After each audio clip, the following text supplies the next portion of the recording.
we've got a system of schooling which gives a completely different impression. It's all graded. And what we do is we put the child into the corridor of this grade system with a kind of, come on, kitty, kitty, kitty, and yeah, you go to kindergarten, you know, and that's a great thing because when you finish that, you'll get into first grade. And then, come on, first grade leads to second grade, and so on, and then you get out of grade school, and you've got high school, and it's revving up, the thing is coming, then you're going to go to college, and by Jove, then you get into graduate school, and when you're through with graduate school, you go out to join the world. And then you get into some racket where you're selling insurance, and they've got that quota to make, and you're going to make that, and all the time, this thing is coming. It's coming, it's coming, that great thing, the success you're working for. Then when you wake up one day about 40 years old, you say, my God, I've arrived. I'm there. And you don't feel very different from what you always felt. And there's a slight letdown because you feel there's a hoax. And there was a hoax, a dreadful hoax. They made you miss everything by expectation. Look at the people who live to retire and put those savings away. And then when they're 65, they don't have any energy left, they're more or less impotent, and they go and rot in an old people's, senior citizens community. Because we've simply cheated ourselves the whole way down the line. We thought of life by analogy with a journey, with a pilgrimage, which had a serious purpose at the end, and the thing was to get to that end. Success or whatever it is, or maybe heaven after you're dead.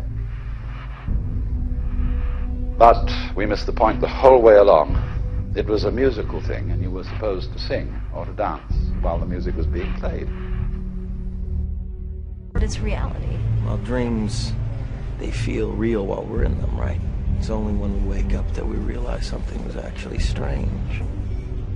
Let me ask you a question. You never really remember the beginning of a dream, do you? You always wind up right in the middle of what's going on. I guess, yeah. So how did we end up here? Well, we just came from the, Think about it, Ariadne. How did you get here? Where are you right now? We're dreaming. You're actually in the middle of the workshop right now, sleeping. This is your first lesson in shared dreaming. Stay calm.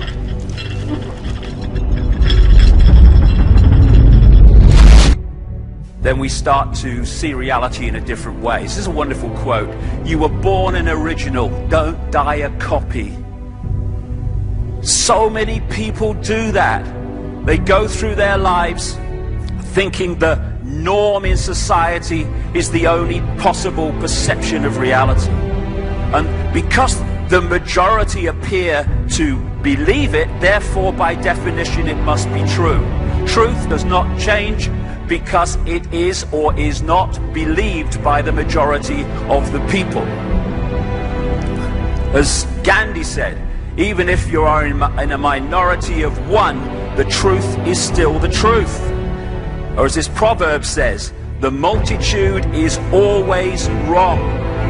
And invariably, when you look through what we call history, it turns out that way. It is the people who have challenged that have moved us forward in terms of our understanding of who we are and the nature of the world we live in. It had something to do with a safe. God, why is it so hard to remember? You know, I have this thing, I just mentioned it a few minutes ago, when you go, we get so close to things, and therefore they become so normal that we never question them. Take a deep breath, take a step back, look at it again. Traveling through space, through our galaxy, and discovering cultures who had reached advanced maturity that had actually destroyed themselves because they lost their original intent. And I believe that the original intent is learning to totally and unconditionally not only love oneself, but love all. When you lose focus of that, things just begin to disintegrate. I don't understand why you have to pay to live on a planet you were born on. And then, I mean, it's such a simple question, and it's haunted me ever since. And you know what, ladies and gentlemen? Ask yourself that question. Why do we have to pay to live on a planet we were born on? And who are we actually paying for the privilege of being alive here? Who made them the boss? Who put them in charge? You know? Think about that.